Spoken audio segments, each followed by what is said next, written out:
ASMR stands for a super miserable recording.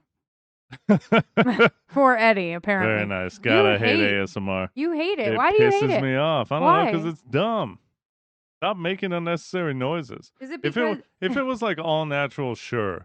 If it's just what naturally happens, but I hate the clicking on everything, and then you don't actually do this in real life, and that's the part that I hate the phoniness. okay. What am I? What am I? Fucking Catcher in the Rye? John Lennon, you better watch out. Oh my God. Jeez, calm down. It's just fake. I don't like that stuff. I don't like it. I'm not a fan of it. Didn't go on record. Not for Eddie. All right. Well, so what about? So it's the fakeness? You just put air quotes around the word fake? No. Well, I'm just saying, like, what is the? It's it because they're creating these sounds on purpose. Yeah. Sounds that are unnatural. Sounds that don't actually happen.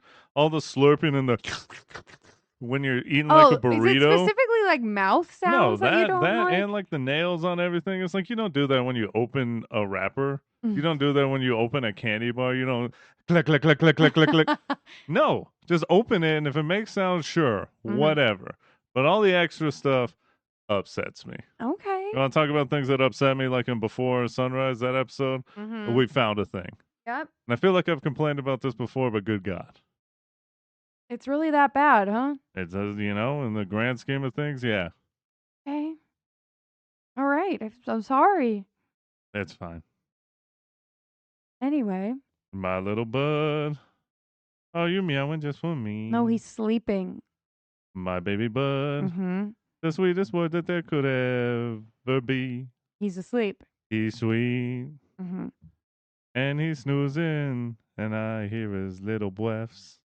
Wow, you got good hearing. He knows Mm-hmm. that I love him. Yeah, wow. That's what a way my to end. boy. That's my little Bubba. And y'all are listening to the dulcet tones. Ooh. Gonna be a lot of singing in this one. Oh, boy. Gonna be a lot of singing in this here one. Oh. About the moon and June and the swinger. I love to sing. That little owl has my heart. Oh, my God. Such a cute He loves video. to sing about the Moona and the Juna and the Springer. I love to sing. Ah, are you kidding? That's So a cute. great, whatever that thing is. Adorable. It's amazing and I love it. And it's in my brain forever. And you know what we would love to be in your brain forever is this episode. Oh, wow. Oh, we're tap dancing. You just punched the mic stand punched the mic so stand. hard. Good Lord. Just a little ASMR for y'all, you know? Bop, bop, bop, bop. No. Don't punch the mic. Welcome back to Sho-Dependent Podcast. Mm-hmm. What's happening? What it is? What up? What it is? And what it do. do. You got there. It's your boy, Eddie. Oh. What kind of boy are you today? I don't know. I mean, sick boy? I have been sick recently. Ew. I know. We share a household. Disgusting. Yeah, and I've been banished to the couch. You love the couch. When Kayla's sick, when Mama's sick, Yep. Papa gets the couch. Yep. When Papa's sick, Papa gets the couch. That is where you belong. Oh, that's how it works. That's that where couch you love it. This couch is luxury, though. Oh, man. But I don't know. In this episode, I suppose I would be like, I would have to be typecast as like the influencer / streamer wannabe. Yeah. That'd be me. I'd be out there struggling, trying to get into an influencer house. Are or we something. is this a documentary? No, this isn't the real world. All right. I'm just, playing against the stereotypes. I mean, for you fit right in. What do I do? You'd be the musical wannabe. It's You'd be trying to make it on Broadway. A musical. She's gonna make it big. Her name's gonna be in lights. Here's the thing. I know I couldn't cut it in musical theater. Put it up on a marquee. I am not a dancer. What are you talking about? I don't dance. Well, you could be in like a musical where you just sing. I do like that. Yeah. Most musicals have some kind of dancing. Yeah, but not everyone dances, right? No, not There's everybody. some roles that don't. Yeah. That's why I loved Les Mis. It was great. Well, there you go. See? I just got to stand around. Yeah, there's not a lot of dancing in that. No. The only like choreography is children dying. Oh my God. Okay. So, anyways, back, Pivot. back back to the introductions. It's your boy Eddie. We're out here. What's up? What's up, YouTube? What's up, everyone? We've got Mm. another amazing episode for y'all today. Today, guys, we're doing the 1,000 follow challenge. You're giving me hives. My back is itchy. If we don't hit 1,000 Oh. followers before the end of this I'll episode, kill myself. and the second one, I'm gonna blow my shit smooth off. my shit gonna be smooth off. So make sure you smash that like button and all those other things that influencers say. Mm-hmm. It's Eddie the influencer wannabe for the there he is. episode, Mhm. and the musical star in the making. Oh wow. Oh my goodness, I've been practicing my lines. memories. I'm going for she's on Cats, vocal like one of the rest. most dance heavy Oh, musicals never to ever mind. exist. Death of a Salesman. That's not a musical. I think it is. Oh, Oh wait, no, okay. it's How to Make It in Business Without Ever Really Trying. I think that's a musical. That sounds great. Hi guys, it's Kayla. Hello. There she is, freshly off vocal rest just for Do, us. re, mi, fa, sol, la, ti, do. I am the major something of a the gentleman. I've never seen Pirates. That's This an is a ants. fucking disaster already. And the and the third, he's the only beans, only paws influencer. Isn't it called Foot Finder? Oh, I don't know. I think that's for human people. I know, but for Buddy, what would it be? Only paws. It'd be bean fiends. Oh, We're fiending for oh them. my goodness! Beans. I wish maybe we could try and leverage our son's body. The furries might be in the field of interest with that. So I don't know. But he is sleeping after a lot of hard work. Yeah, he's been spread thin recently. We've been doing a lot of the stuff. little boy, we have been doing a lot of stuff. But the third, he's asleep. He's snoozing. He catching some Z's. But Buddy Boy is in the stew as well. You gotta sleep eventually. You got to. And we finally get to what you've all been waiting for, ladies and gentlemen. This is a once the show starts, we close the doors. You're not allowed to enter. You can watch from the foyer until on the TV. first number's done. Wow. I need a closed set. Oh, please don't have sex with the ground. Put your penis away. I need a closed set, and there needs to be a hole in this dirt. In the wood. Absolutely crazy. He will never live that down. Because today, we're embarking on what could be, I'm just going to put it out there, maybe a two-parter. Yeah, probably. Because this thing is an important thing. It's dense. I feel like it's important to at least both of us, maybe one half of us, if certain things come to pass. Oh, is that foreshadowing? Good God. Uh-oh. The shadow. It's in the foreground. But today, yes, we are doing another movie musical. This one, though, is an original movie musical. Ooh. It was not on stage before it went to film, and it's actually doing the thing where it's they're reversing it. They're still working on it. But today, we're doing La La Land. La La Land? Which came out in 2016, and it's an American musical romantic comedy drama. That's too many words. That was the last year things kind of felt normal-ish. That's a lot of words. And yeah, after this, oh man. It's written and directed by Damien Chazelle. It stars Ryan Gosling and Emma Stone as a struggling jazz pianist and an aspiring actress, respectively. There you go, we did it. Got there. Who meet and fall in love while pursuing their dreams. In law. In law? Where is law? It's La La Land. Los Angeles land? That's it. That's a lot of laws. Having been fond of musicals during his time as a drummer, Chazelle first conceptualized the film alongside Justin Hurwitz while attending Harvard. He wanted to make it back in 2010, but did not find a studio willing to finance the production without making some big changes. Boo. Yeah, we read some of the changes and they sounded dumb. Yeah. Like, I'm pretty sure they wanted Gosling to be like a rock musician. Ew. I don't, it doesn't fit things I here. mean, maybe from a racial standpoint, that would have made more sense. Sure. But after this man made Whiplash, the studios came a-calling. This is pretty well known, I think, but we feel like we have to say it just because it's fun for us. Miles Teller and Emma Watson were originally gonna be in it, but then they left. So Gosling and Stone were brought in Mm-hmm. and cast. Filming took place in LA between August and September 2015, with the film's score composed by Hurwitz, who also wrote the film's songs with lyricists Benj Pasek and Justin Paul. If those sound familiar, they wrote The Greatest Showman. Hey, And hey, we did an episode on yeah, that we did. for Father's Day. That was fun. Oh, It was a yeah. good one. And the dance choreography was by Mandy Moore. And no, it's not that Mandy Moore. No, not her. The other one.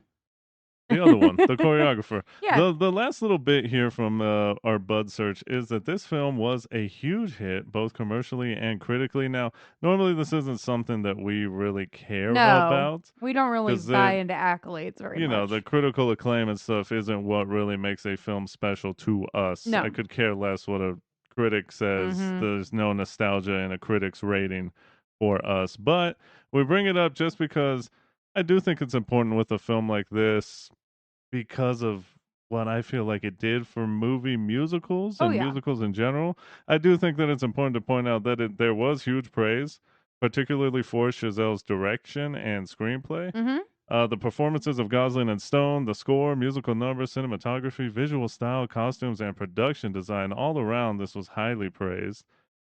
This film got nominated for a ton of stuff, like a record-tying 14 nominations, although I believe that Wow. was recently broken by Sinners, Yeah. which got 16 nominations. Let's Sheesh. fucking Let's go. go. Somebody take me. So good. God, God, that's good. Uh-huh. However, Oh, caveat. maybe the most notorious part of this, Probably infamous, I would say. yeah, which is crazy. I remember watching it. Y'all probably see it. It's Shook. lost to Moonlight for Mhm. Best Picture. For one, it made it the most nominated film at the Oscars to lose Best Picture, and also that's a very infamous moment where they Yeah. announced the wrong winner. They announced Yep. La La Land as the winner, and then had to be like, "Oh God." Y'all know what happened if How you do were I get alive, and off? it's Mhm. wild. Yeah, really sad. But at age 32, Chazelle became the youngest winner of Best Director. It has since been regarded as one of the best films of the 2010s and the 21st century, and as one of the best musical films of all time. Woo! Good job, As of guys. February 2023, like we said, a stage musical adaptation is in the works, and I believe they're going to get to it because they just recently finished, or they're like finishing up The Greatest Showman for the stage. Right. So those are the same guys who did this. So I think La La Land's gonna be next. Hooray! That's exciting. And now, with all that bud search and all that front loading out the door and into your homes, I Oh don't my know where I'm going god. with that. That's aggressive. Let's That's get an to the meet aggressive cute. delivery. It's a meet cute, baby. It's how we met this thing. Come on, babe, why don't we paint the town? And all that jazz. We saw this together, right? So yeah, for us, there's really no like person who experienced this at a different point in life because Mm-mm. we both saw this together. It was a modern day movie musical. Lock in. Lock in. I myself, hi, it's Eddie Hi, yeah. speaking here. Mhm. Eddie was very excited because Stop talking about yourself in the third person. very early in Eddie and Kayla's Oh relationship. my god. Jesus And Christ. Kayla had gotten Eddie into musicals when they had started dating. It's Uh-huh. very difficult to stay in the third Yeah, person. please stop. I would ask you to stop. And when Eddie heard Oh my that a new god. musical was coming out, he thought, wow, what an amazing moment, Date an amazing night. opportunity for a date night, but also to share in this new Mhm. thing that they've sort of come together to appreciate. At least for Eddie's, it was kind of like his first moment where he really stepped out of like the Disney musical and into real musicals and started Yeah. being like, hey, these things are actually super cool. So Eddie figured, let's go give it a try. Please stop. And watch this new La La Land thing that seemed very exciting. So they Are just you had to done? go. Oh my god. Yes, it was a date night. We went and saw it together. And you definitely were like really entertained. Oh man, well for one, I'm gonna exit out and exit stage left, and and now the narrator's gone. So now Eddie, the character, is here. Oh, the character. Okay. Yeah, that's right. That was the narrator before. That was narrator Eddie. No, this is character Eddie. Gotcha. Yeah, this came out around my birthday, Oh yeah, it and did. I was huh? like, we gotta go. That Mm. was another layer on top of it. What a perfect time for a date night. And yeah, it really pumped me the fuck up, if I'm being honest. Why? It's one of those things that, well, we'll get to it, but it's one of those things that just hit like real hard instantly. And I want to say the other thing very around that time that also did the same thing, well, we watched it years later, was Hamilton. Oh, I guess I just yeah. kind of get this way with musicals. It's easy to get obsessed with musicals. Well, yeah, when the music tells the story, it's easy to just go through the story 1,000 times. Well, yeah, and it's also because I don't know. I think it's also because when you watch a movie, yeah, you can become obsessed with it, but like, and it's a little different nowadays because the time frame is so accelerated. You can like Yes. rent movies pretty soon after they come out. Mm-hmm. But I think that with musicals, it's just because, yeah, you can see it. Like this movie musical, you can watch it in theaters, but then you can immediately go stream the songs Yeah, and you you have can the soundtrack. continuously listen to it and you can picture what's happening, but also like sing along yourself and all that. So it's easy to get obsessed with musicals in my mind because you can constantly experience them because the music is the point. Yep. Like, yeah, the acting and all that is amazing, but the songs are what tell the story, and the songs are where the performance really is. That's where the ear candy or whatever you call it. Motherfuckers. Anyway, sorry. Yeah. So yeah, I think it's that's part of it. But anyways, obviously we'll get to the rest of the why. But let's just say for that 2017 that Spotify Wrapped, La La Land definitely had multiple songs in my top 10, and I'm not ashamed of it. I really did love this. There's no reason for and you these to songs. be ashamed, hon. I know, but then some people they got their oh, look at this Their fucking opinions, yeah. look at this loser. He listens Oh, to show tunes. Yeah, you do. What are you, Fred Astaire? I love him. Huh? I, on the other hand, I thought it was sweet.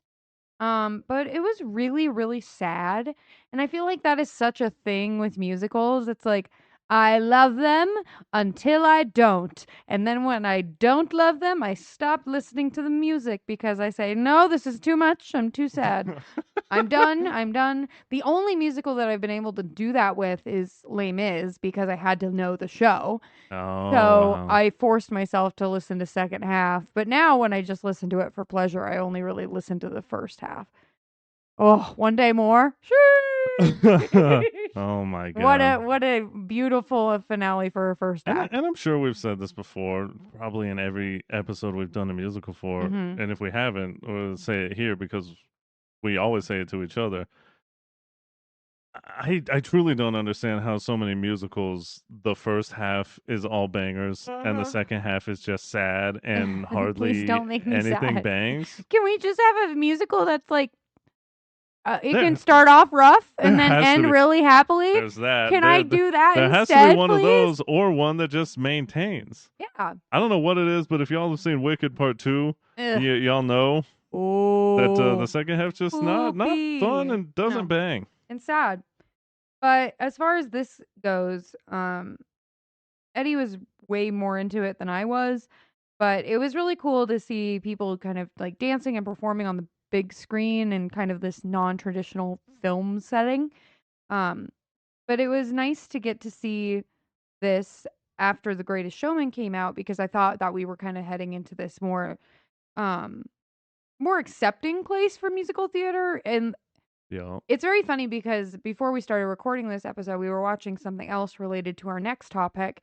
And it was kind of talking about like highbrow and lowbrow culture and how like theater and like Shakespearean theater kind of had an influence on that. And this is it's kind of a different take on that because you rarely get to see musical theater in this kind of setting. You have to like go see a show as opposed to being able to watch it from the comfort of your home. So this was really cool because it felt like kind of that shift that has led a lot of these popular movie musicals to take place, like Hairspray, and obviously we got Les Mis, and then most recently Wicked. So I think that this film can definitely be credited for kind of pushing movie musicals into the forefront of popular culture. So Yeah, it felt around that time. I mean, the same guys, Pasek Hurwitz. I'm just making up words. and Paul, the Oh. lyricists who did Greatest Showman, I definitely think they're really big in the whole.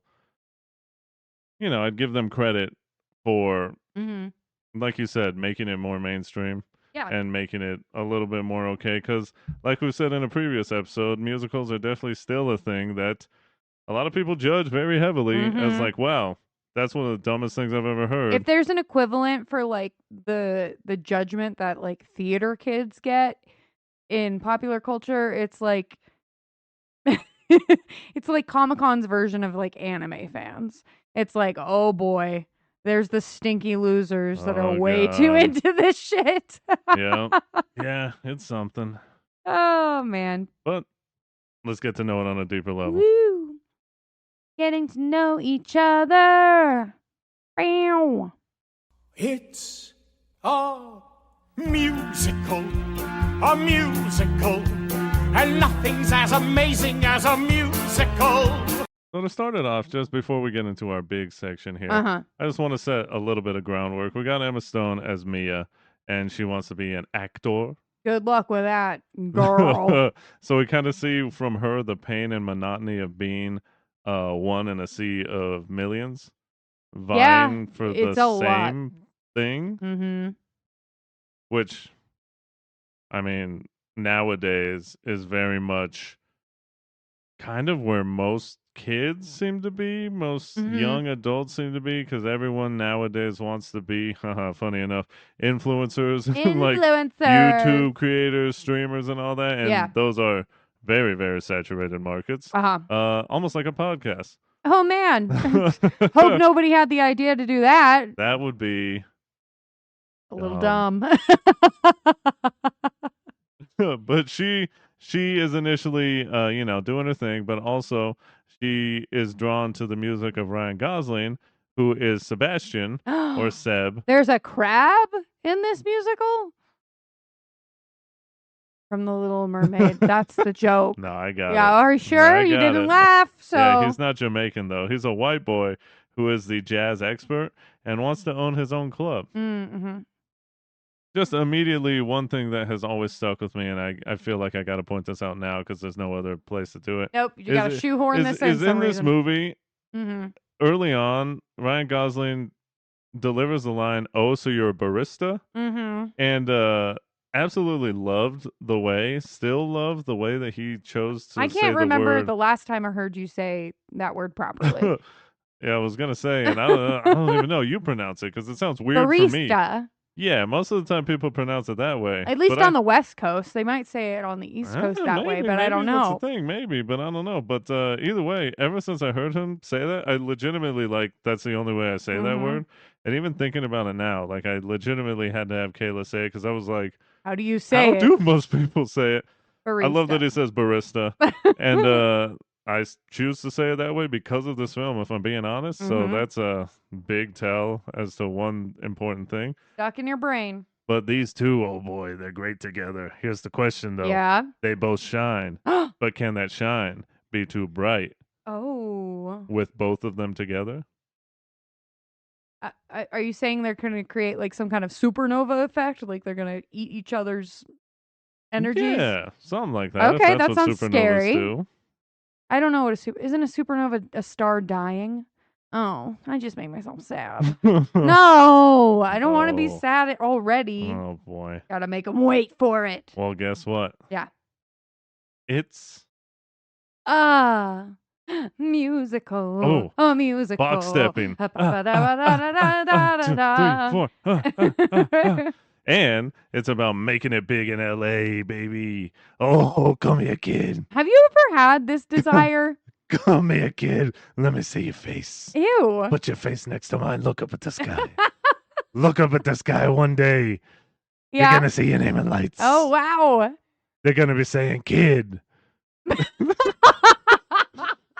What's your name? Kid. Now starring Kid. Kid as Wow. Kid. Wow. You're gonna be great. That's a lot. Have I ever had what desire? Just like, I don't know. I feel like you more than me, probably because, funny enough, even though you like historically are very like a shy person, you very much would enjoy I'm a shy boy. Yeah, you are. But you would like to be more kind of popular and well known. I've never really had that desire super deeply. I've been known to be a little Glinda-ish. Ooh, let us be glad. Yeah, Let us I would love to be. Huh. Famous? Popular. Oh, you set me up for that. That's right. You're gonna be popular. Yeah, no, yeah. Yeah. I mean, I get what you're saying. Yeah, Mhm. I mean, there's definitely been. You've got that hunger in you. Talked You got about that it. dog in you. Not me. I have like a deaf 90-year-old Chihuahua in That's me. fine. That's Yeah. a dog. No, yeah. There's definitely been something, like I've said many times before, talking with friends, growing up, a young Eddie, little Eddie, young Eddie. Oh no, we're shifting back to third person. Yeah, always had those conversations. Hmm. You know, talked with friends about it. Talked with like, hey, we should do YouTube, or we. I remember one time we tried to like film like a kind of like a little skit thing, you Mhm. know, and just kind of didn't commit to it and all that. Those are those regrets. Those are those regrets where I'm like, No, man, not we the should have regrets. we should have committed more to that because this is something we, especially I, definitely wanted. So yeah, I mean, there's been those conversations. In the last episode of Before Sunrise, I Mhm. talked about like a potential TV show that like I wanted to make, and my friend and I, we always, you know, Spitballing. spoke about like, hey, we should do this stuff, we should commit to it, we should, funny enough, make a podcast, or we should try and make a TV show or do YouTube and all that. So yeah, that's always been something that I've wanted, and the fame that comes with it, I guess in my mind, I've always been like, yeah, it's fine, whatever happens, happens, and. Mhm. But you know, who knows? Right Here now we we're are. here, we're doing podcasts, but yeah, I Mhm. guess it is interesting because, like you said, I am a shy boy, but Yeah. that's just something that comes with the territory, and Mhm. I suppose in my mind, the level of success that I would have to obtain for that Yeah. would validate my feelings, Yeah. and I would be less shy because I'd be like, Wait, while everyone's always gonna I'm have, not a fraud. yeah, Yeah. while everyone's always gonna have haters, and I'm sure you know. There's people who probably listen to this podcast and be like, wow, these guys suck, especially the Eddie, because he's No, a they fucking hate me idiot. more because I rarely contribute as effectively as you do. Or they're But like, wow, this guy doesn't talk, doesn't stop talking, and he should let let the woman Kayla speak. talk. Yeah, this fucking idiot, because she's so much funnier than him, and his No. dumbass just Oh loves to boy. hear his own voice. No. But you're never gonna impress anyone or everyone. Anyone. Anyone, you're never gonna do Uh-oh, it, kid. the self-talk is Guess coming what, out. kid? No, that's for The later. Freudian slips. That's for the final section. Mm-hmm. You're never gonna be shit. Oh my God! Calm down. But yeah, what's Can the we get saying? back into the musical? Let me just finish with the saying. It's Uh-huh. like no matter how good of like an orange you are, there's some people that just don't like oranges. Mm. But I've also like you just said, to top it all off, like yeah, it would be validating, and if people liked it, I'd be like, that's okay because other people like it, Mm. so I can do this and feel supported. So wow, what a tangent. There he goes again. 1 out of 5 stars. All he ever does Fucking is guy talk. just goes off on tangents. What is this episode about? It's about La La Land. Mm-hmm. And for one, this is kind of like Yeah. your thing, and I don't know. I guess it is sort of my thing, but you're musical first, Yeah. Mm-hmm. and the story embraces the surreal because it is a musical. Yes. It's like allowed to do that. There's the planetarium and the epilogue. I think are the biggest parts Mhm. where like for some people it would be a break.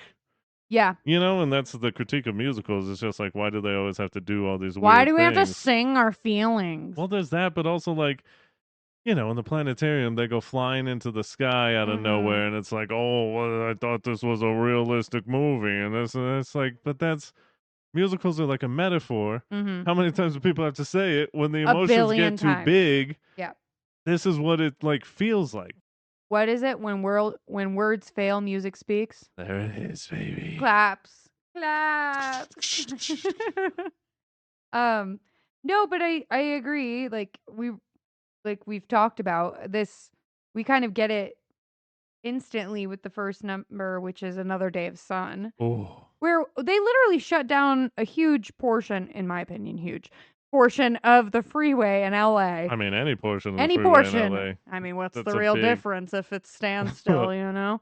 Mm-hmm. But Mm-hmm. it's crazy. You just see like what, probably around 100 people getting out of cars and dancing on them to Doing a choreography little and song and music, and dance. it's cool. It's really fun. And it was funny because I pointed it out to you a few times, which was like they really could have done a lot of this on soundstage, but they chose to do almost all of it on location. And that's the way we like it, baby. When you're Real. in what's another the City of Angels. I was trying to think of another nickname. That's it. But you gotta admire that. Oh, you I know, mean, I I love love it. it. There's something to be said about old Old style. Hollywood, old style. Everything's a soundstage. Like, yeah, there is that and the craft of that. But I love just. Being on I location. mean, Lord of the Rings would never be anything. They Oh. were actually out there. And Dinners that's why I have an recently? issue with the Hobbit series, because it's a lot of green screen. Boo. Yeah, but there's something to be said about actually doing it. Oh, Like, that's 100%. really making a film. Oh yeah, I agree. But yeah, Another Day of Sun, an amazing start. Absolutely love it. It's about that grind. We see a yeah. bunch of people singing about going to LA to shoot their shot, you know? Yeah, it's very romanticized because, It like, really is. if you were to actually break down the percentage of people that were actually there to shoot for the stars, Ugh. it's probably not a lot. Like, a lot of those people were probably like tech bros or like Sure, working at a sure. cafe. But a or large number do still like pack up everything, go to LA, and you know, every barista's got a screenplay or is an actor on the weekends, Oh, you know? I would say probably like 80% of like wait staff in the LA area are, Right. you know.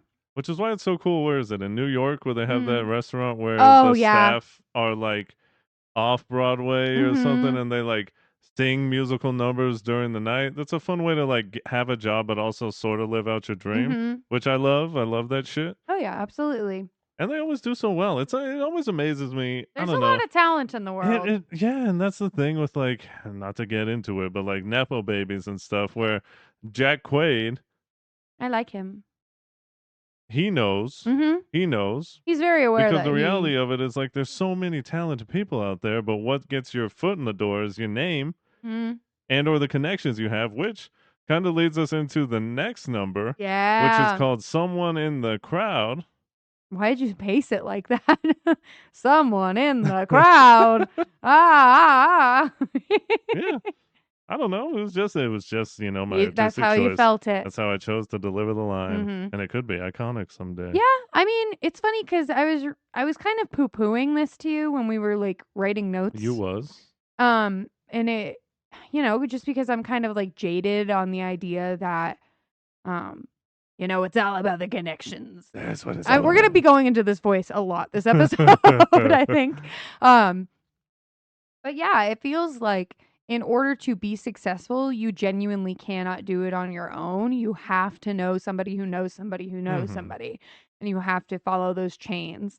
Yeah. And it's not necessarily a bad thing. And I realized just now, like, that's kind of a hypocritical thing for me to be saying because, like, everywhere we go, I try to like pass out like our stickers for the podcast, and it's like, how is that any different than like us getting our name out there? It's the same thing. Yeah. It's just a little bit less genuine, it feels like in these scenarios, because you know Mia doesn't want to go to this party, but she's like, oh fine, I guess I gotta network and I gotta do it. I mean, in some ways it feels disingenuous. I mean, I've had this conversation with our friends so many times when we're like out like at the clubs dancing at or, the clubs. doing our annual or monthly goth stuff, but like when we talk about the podcast and like I talk about it, it still feels disingenuous to me to like talk to strangers about the podcast. And it's something that I really just need to get over. Yeah. And if we're going to commit to this, I need to commit to it. But it's hard. Yeah. It's hard because I think it really is just a generational thing and my shyness, of course. But I think more so it's generational in that like I wasn't raised in it, so it feels disingenuous it because feels I feel like very performative. I'm hawking something to someone. And it's like I don't want that. I want this to be genuine because I genuinely want to do this, but it's hard to like do it and not feel like I'm just trying to sell people because Or I'm like, like feeling desperate, which is yeah, kind of like the hard thing that we see Mia struggle with right. like throughout this whole thing, and Mm-hmm. that kind of attitude ends up shifting a lot of her choices. It does, but I think, Yeah. and it reminds me of, I believe it was Arnold Schwarzenegger Mhm. who was having an interview, and they asked him about like, you're a self-made man, and he kind of stopped them and said like, there's no such thing as a self-made man. Mhm. Like, I would have never been successful if I didn't have like this person help me, this person, and he credited like everyone down to like, the, I guess, quote unquote smallest people who like would help Like the him. person that drove the bus that Yeah, he just took like to like little whatever it people might like be. that. But he's like, you get help no matter what, Yeah, and you we're get help people. from everyone. So Mhm. no one is truly self-made. No man is an island. Mm-hmm. But this definitely, for one, let me hit this quote here because Chazelle said he wanted Los Angeles to be the primary setting for this film, commenting that there is something very poetic about the city, I think, about a city that is built by people with these unrealistic dreams and people who kind of just put it all on the line for that. Mhm.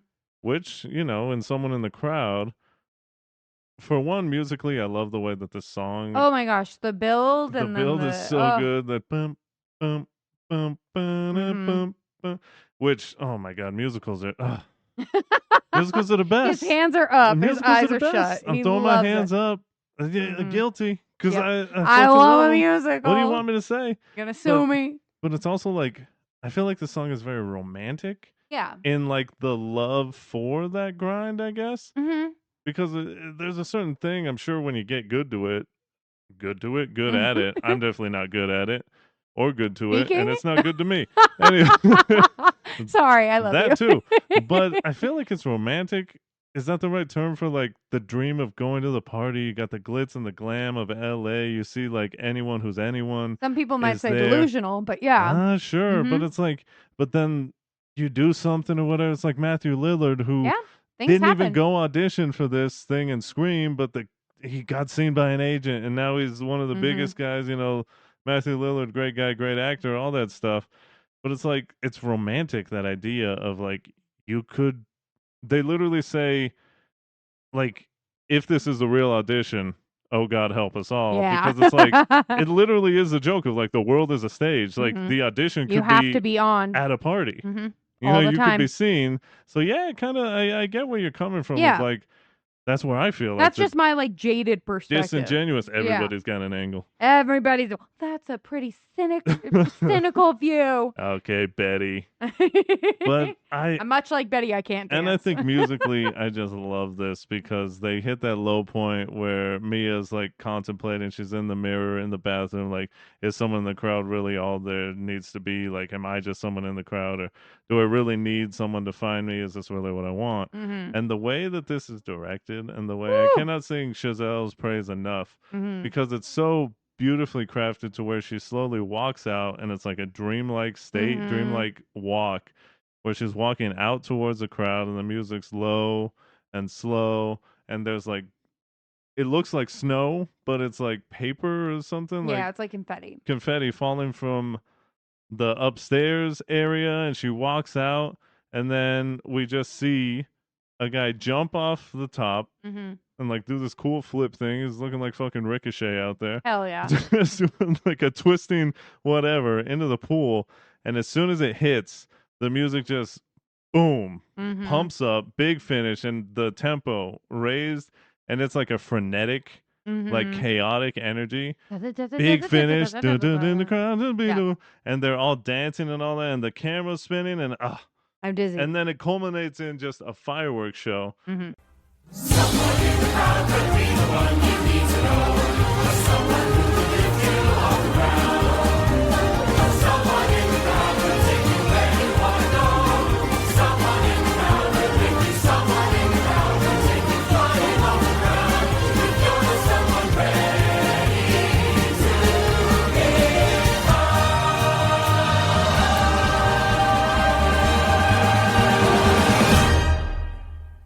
Obviously, it's a love letter Yeah. to all of this. Is like, that's what it feels like Mhm.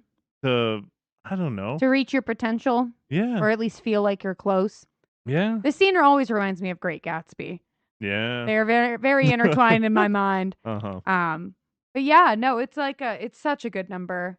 It is. And It's amazing.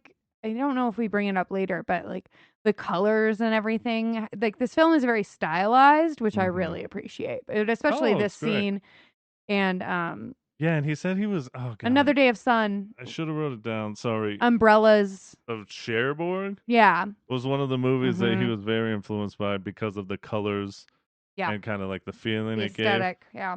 Yeah, but man, Someone in the Crowd is a great one. It was definitely in my tops. Oh, hi, Bubbles. Beep, beep. Yeah. But moving on, after we've established that Mia and Sebastian are like they butt heads, Yeah. because he's kind of a dick to her when they first meet, and then she rightfully gets back at him, Right. at the party. Makes him play Mm-hmm. songs I that, ran. yeah, that have Mhm. like barely any keys. Ding.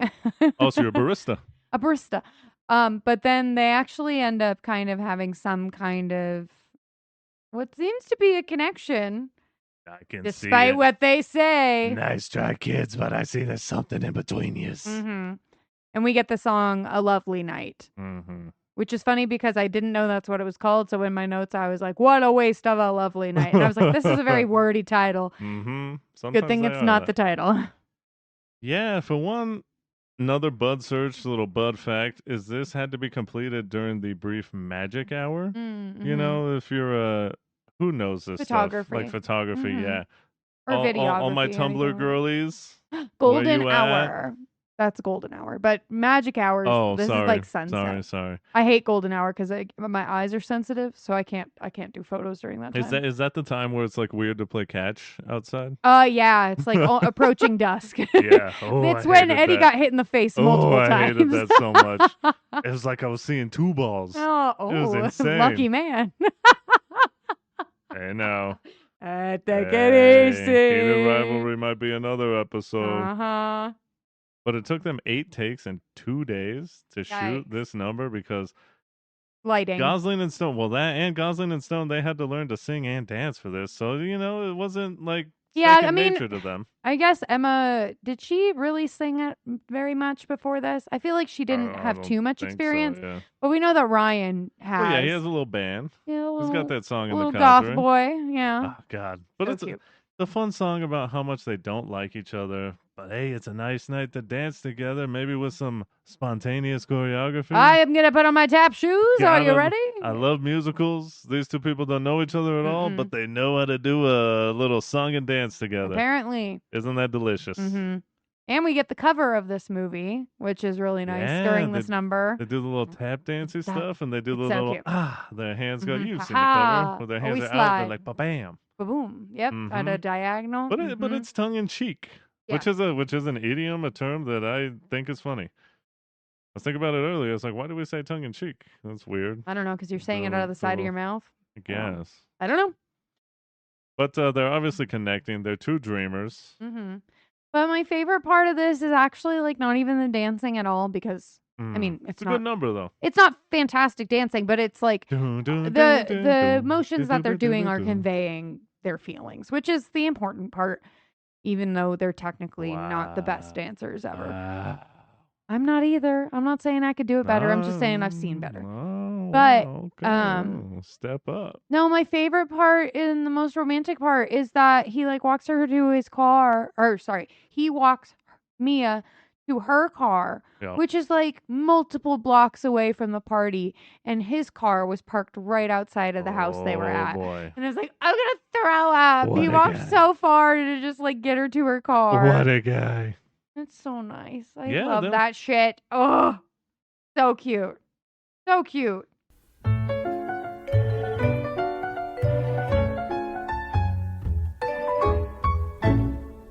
What a gentleman. What a gentleman. But then we get the City of Stars, and I'm going to also put the reprise in because we get it's short. So let me read you the whole song. He says, City of Stars, are you shining just for me? City of Stars, there's so much that I can't see. Who knows? Is this the start of something wonderful or new? or one more dream that I cannot make true. Oh. And that one dream part I think is very important because it's obvious that his dream, his overall dream, hasn't happened yet. Mm-mm. We also assume he's had many dreams that haven't come to fruition for him. Yeah. But now he's questioning, like, this could be good. Mm-hmm. Is Yeah. this going to happen or am I going to mess this up again? Yeah. It seems like he has a really hard time like holding down a job. Oh, yeah, we see that in He the seems film. pretty unreliable. Well, because he's like, it's kind of He's like just that too Whiplash. idealistic. It's fucking Marty. No. Don't Marty bring Marty Supreme. Supreme into this shit. Oh, Oh, God. that movie pissed me Oh, off. listen here, lady. No. Listen here. I'm No. sorry, you're just shit. You're shit, and I'm great. And some people are just shit like you, and I'm great. I'm Marty. My last name's Supreme. That pretty much summarized the film very good, honey. And what a film. Ugh. Stressed me out the entire freaking time. But then in the reprise, Mia's there, and they kind of sing together that their dreams have finally come true, and it feels like everything's gonna work out for them. But oh no. who's that in the corner? Just rubbing his hands Just- together. just watching Looking real grimy. menacingly. I believe his name is Foreshadowing. Oh. I thought you were And going to say his he's- name is John Legend. He's normally never good. I mean, he's right next to Mr. Foreshadow. Oh. But Mr. Foreshadow usually does not It's like have the Peter goodness. Pan thing, how like John Legend is John Legend, but then he has the shadow attached to him, like Peter yeah. Pan. Yeah, And that shadow is foreshadowing. Right. Things are not gonna go great. Mm-hmm. And John Legend will appear. Mm-hmm. But we'll cut to the last kind of sing song. Yeah. I believe. Sing song, huh? Well, the last song with lyrics. yeah, Because the final that's musical fair. part is just instrumental. Mhm. It's just Gosling and Sebastian's performance. But we got audition, parentheses, The Fools Who Dream. Oh. They Mia, through all this, she gets her final shot, which Having we'll a talk hard about time. a little bit in a bit. They tell her to tell us a story, and her aunt was a dreamer. Oh. Her aunt was a dreamer, may have been a singer, but I do not feel like Mia is one. I'm sorry, Emma. Not the strongest vocals. Oh, However, wow. this song does heavily rely on like storytelling, which is what she focuses on. So I will give her that. I'm just saying, when they do this as a stage production, I would love a like full Broadway Wow. vocal behind Wow. this. And that's the T. Oh my god. And that's the shade. Sorry, I clocked that, sis. Oh, wow. Boots the house down. Oh, I I'm don't know what the cringy. hell this means. Yeah, we're just saying words. Slay. But the lyrics are pretty strong, which is I will just sing sing. I'm not singing. Don't make me sing. This is just a segment Grabs of the the song. microphone. And here's to the fools who dream, crazy as they may seem. Here's to the hearts that break. Here's to the mess we make. So this is kind of, in my mind, this is kind of like a foil of the someone in the crowd. It's like the polar opposite side. It's more of like the side that she has when she's in the bathroom alone and she's contemplating what all of this is. That's kind of like the through line. Because the glitz and the glam of like someone in the crowd is like, hey, this is all worth it. And this is, like, I'm going to make it big and blah, blah, blah. But the opposite side of that is, even if it doesn't work out, it's about actually being brave enough to try. Which her aunt was. It's in the attempt. It's in the attempt. Which her aunt was, yeah. Because the end of the song is like her aunt's essentially saying, like, He would even do though it she again. got some negative consequences from jumping into the Seine, she would do it again in a heartbeat. And yeah, I agree with you. It's like, despite everything, it's worth it to strive for what you want. It's worth the pain and the aches to go after that dream. It's a very big, it's a powerful number. Yeah, I I feel. think so, And too. it's a good finish. And it's a major part of like this whole musical and like what it's all about, right? Because it's about the struggle for your dream. And also, like we said with Chazelle's quote and everything, obviously it's about like the dream that so many have when they move to LA. Yeah. It romanticizes trying to make it in the show business. This whole film does. How to make it big, how to see your name in the lights. It's My just throat's getting tore yeah, up. you need to stop. I'm getting tore up from this. But I like to, because this feels like, you can go back to that opening number, Mhm. that Another Day of Sun, and picture all those people in the opening number. Like, all of them are striving for this moment that Mia Mhm. has and that Mia is lucky to get. Yeah. In this big moment of, like, it's her moment to shine. Mhm. And that's LA. That's what Yeah. everyone wants, is that opportunity. Giselle compared this film to his previous film, Whiplash. Whoa. Whiplash. Worcestershire sauce. Giselle compared La La Land to his previous film, Whiplash, saying they're both about the struggle of being an artist and reconciling your dreams with the need to be human. La La Land is just much less angry about it. Oh, maybe that's why you like this film so much, is because it's very optimistic I do overall. I do love an optimism. Mm-hmm. A Mm-hmm. singular one. We'll You take get a it. good dose of it. We're desperate these days. Oh my Oh, goodness, it's in short please. supply these Do days, you have an optimism to spare? I'll take a half. It's all Oh. good. We could split it. Oh, we have to share it? Times of stuff. Okay, But fine. not for you, kid. You ate my rectangle. But the next little bit is we're setting up fight night. Ooh, ding ding, boy, motherfucker. we got two good fighters coming up. Oh no. On one hand, we got Mia. Oh. She's She's over a featherweight. Mm-hmm. But oh boy, when she hits hard. And she's got a lot of heart. I told you we were gonna do this voice nonstop, and it's And then sorry. and in the other corner we got Seb. Sebastian. And he ain't got a lot of brains on him. Nobody's got a lot of brawn. But he ain't got no quit. He ain't got no quit. Even though he probably should. But it's fine. Oh, whoa, hey, Hey, why you doing this? Hey. He's a white guy. But we're okay? setting up here fight night. The question is, are dreams allowed to change? Ooh. For one, this culture of casting calls is wild. Oh my God. I would be so. Here's the thing. I think, based off of like personal experience, I've only really auditioned a handful of times in my life, and every single time was hell. Oh, So I cannot imagine. And these were extremely low stakes. Sure, but hell in like maybe like 2 or 3 ways. Why was it Yeah. bad? Well, it's just for me, now that I'm medicated, I think it would be better. But like being a very high anxiety person, just constantly getting in your head of Yep. like, you're going to fuck up, like you don't know your lines, you're going to, squeak out the wrong note, everybody's going to laugh at you, all these You're gonna negative. press the button that goes pum pum pum pum pum. A little deep cut. Deep cut. Maybe you probably don't, but it's fine. Another like hell aspect is like, I think it's just, again, it goes back to that feeling of being desperate. Of like, please notice me. I just want to be in the production. And I don't remember. I think I told. Kayla ain't one to beg. No. Baby. Well, here's the thing. When you're taught not to expect anything and then you actually want something, it's really devastating when you don't get it. Oh boy. Oh boy, I was not expecting this. Sorry. You build her up and she knocks herself down. Yeah, I'm so good at it, baby. I'm like a Lego set that self-destructs. But I think it's honestly like, it's like the desperation feeling.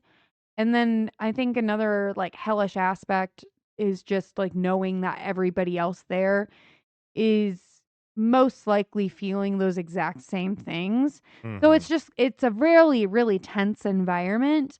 And especially for women, I feel like it's exceptionally cutthroat because like Mia points out, she says like, I go to these auditions and I see 100 different women that look just like me, only they're prettier and better and they've got more talent and they know more people and like all of the things under the sun.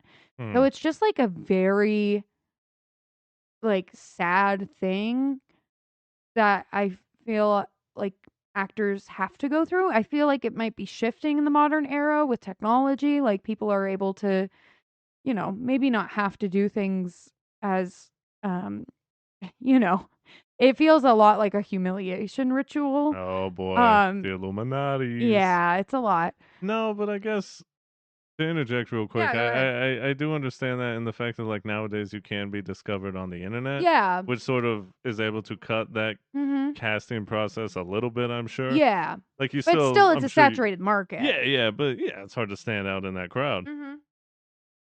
But yeah, the whole process of constantly going in for casting calls and having to ask and to actually physically go in and have all Yeah. that build up all the Having time. an agent or Yeah, like having or printing off all friends. these headshots and Oh god. you just throwing Just them out like the confetti and constant being, grind. please. And you go in and you get 5 seconds Mm-hmm. and they literally like it seems like they don't even listen to you. No. When they did that in this film, when That was so she said sad. like one line after this big build up, she got a call back. She said one line and they're like, all right, we're good. It's like how the fuck you how? Yeah. How do you know? Maybe it's like me with my whole you hear the first chord of a song and you know it's gonna be Nope. a hit. But I don't know. I just you can't get that Well, from an audition in my mind. I don't mm-hmm. fucking know. And it's cool because like with Buddy's research, we found that like both um Emma and Ryan brought Mm-hmm. personal kind of connections to this, especially like this part of the story, which Yeah, is yeah. like um in the film there's a sequence where, she's doing an audition and pretending to be on a phone call and somebody interrupts her audition to Mm-hmm. like ask the casting directors like what they want for lunch. Yeah. And it's like, what the fuck? Like she was in the middle of Right. crying. Yeah, she's crying and That's she has to be like this. And I insane. believe That was Ryan. that was an actual Mhm. thing that happened to Ryan Gosling during an audition process, like casting call or whatever. Yeah. Which is just crazy. I mean, I it's hate just that mad shit. disrespectful. Mhm. It's just It's but it's so it's so just predatory it and just is. that's another reason like why I hate films like The Wolf of Wall Street and Marty Supreme and just Marty like kind of like these like toxic. I know they're and very Whiplash. different films, but it's like it's that same kind of intensity where it's No, just I like get it. no, you have to like put other people down and Mm. treat people like they're no better than like dirt in order to be like taken Oh seriously, yeah, you which have is to not like cool. give everything up, and you have to Mhm. care about no one to Yeah, be you have to great. be a soulless evil creature Mm-hmm. in order to like hold positions of power. Yeah, which is just stupid. Uh-huh. And those movies, yeah, I mean, I do like Whiplash a lot, but Oh yeah, no, I mean it's really intense, but it's good. it's intense. And That's like the one film where I'm like, okay, I can go along for this ride. yeah. But I think that fits the quote that you put down here, where Yeah. Seb Mm-hmm. he says, Sebastian says, "That's LA. They worship everything and they value nothing." mm-hmm. And I'm pretty sure that's when he's referencing how his like favorite jazz club got bought out by like a tapas place. It's Samba Samba Tapas. tapas. You've never heard of that? No. Well, they're doing it. Mm-hmm. They're doing it, and they should do one and do it well. Uh-huh. Yeah, but this is where we get Seb's side. You know, Oh Mia's boy. going through all the roughness of the casting calls and auditions and all Mhm. that, and constantly being let down Yeah. very quickly. Mhm. But for Sebastian, first of all, interesting choice. We have to say it. Everyone says it, but we got the white guy Mhm. explaining jazz to Oh us, boy. Oh which boy. is, You better settle and we down. saw in the Bud search at one Sit point, down and learn. Michael B. Jordan was considered to be Sebastian, I and would have loved that. that in this case would have made a lot more sense Mhm. because it's the joke many said. It's like, okay, good. I can't wait for this white man Uh-huh. to tell all the black guys What what jazz real really jazz is. is.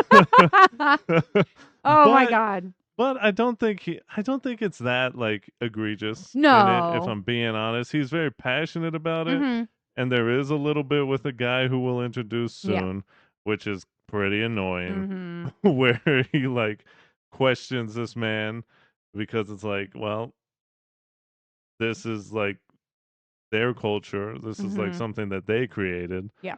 So who are you to tell them what real jazz is Mhm. and all that, or what jazz should be? But anyways, we get him. He says like jazz is dying, and everyone's just letting it happen. And in all honesty, he does feel justified in this for me Yeah. because I mean, Mia brings it up. Jazz is often thought of as like elevator Yeah. music and like the Kenny G, boom, Mhm. and Mhm. all that. It's a joke. Yeah. It's a joke. But on the other hand, I do think jazz is misunderstood Mhm. because, like he says, jazz performances are very much like just improv. Yeah. And like, it's incredibly impressive to Oh my see god, yeah. a jazz performance where they like take over and the Mhm. trumpet does a huge solo and then the saxophone does a huge solo and the drummer does a solo and it's all improvised on the fly. They didn't plan any of Mm. this. And just the skill of like knowing the instrument and knowing music to be able to do that. Yeah. And oftentimes jazz is like fast and Uh-huh. energetic and it's high energy and it's a huge like almost like a musical. It's like a whole performance where Mhm. everything in it is important. Yeah. Oh, I get it. I get it from Seb. Yeah. I get what he's going I for. It's think the just hard thing with him is that he is stuck in this position where he probably feels like he's being treated like a jukebox. Like when yeah. we first kind of meet his character, he's, been what I assume is graciously let back into a job that he had fucked up. Seems Um, that way. and it's like Christmas time, so they're having him play, all the classics. Bangers. Imagine that playing Christmas music around Christmas. A Um, wild idea. Let's see if it that's works out. it doesn't. Because he goes off script. And that's the hard thing is because he is such like a pure musician in his mind. Yeah. He's like, I cannot conform to this like tight restraint. And I get that Yeah. because you can't want live music and not want the performer, Mm-hmm. you know? That's part of it. That's part of I'm gonna get fired up. This is like the shit that pisses me off about AI. It's Oh. like, okay, if you want just exactly what you want, make a freaking playlist. Mm-hmm. Don't have an artist come into your space and then Mm-hmm. restrict what they can do. Yeah. You can have like kind of parameters on like goals that you want, but like not allowing your artist to fully express themselves has to be really frustrating, especially for a jazz musician. And he's doing gigs alone, which is Oh also yeah, yeah. hard. So Yeah. that's double isolating because not only does he feel like he's the only person that's appreciating what he's doing, Mm-hmm. but he also has nobody to bounce that energy off of Mm-hmm. until Mia walks in. Until Mia walks in and sort of at first, I mean, she's very appreciative of Mhm. his music, and he doesn't hear it because he's frustrated about losing his job Yeah, he and all got that. fired real quick. And he just like shoulder checks her. Thank you, J.K. Simmons, And for ruining yet another yeah, musician's night. thanks, guy. After throwing a fucking cymbal, He didn't do that in this movie. no. But Ryan Gosling does say something similar happened with like other famous jazz musicians. hmm It's kind of a little fun connection there. But yeah, we see that someone else is sort of seeing his love of jazz, hmm and that is Mia. And then he's able to convey that love and introduce her to that world, and in a way, build her appreciation for it, hmm which becomes a big factor and something we're going to talk about a lot in the next part because we're Woo! going to do another episode for La Part La Land. Because 2. if we keep going, this is going to get way too long. Way and too long. we don't want to do that to y'all. Plus, it gives us another week of content. There you go. So, Intermission, baby. before we go, we Mhm. just like to set something up for you. Because Uh-oh. when they're watching this jazz show, hmm a man approaches the table. Oh. A man who is very well known hmm IRL. Yes. It's kind of funny to see this man in this movie. Had forgotten about it. You're But like, it holy is, shit. yeah. But it is the one, the only. Is that John Legend? John Legend. What's his name in the movie? Keith? Oh, boy. He does not look like a Keith. Is that Keith? Keith, is that you? Mm-hmm. Oh, yeah. So come back for John Legend and all the sads. It's If kind of you want to like be sad, Act come on 2, back. right? Yeah, always Act Act 2, and it's always sadder.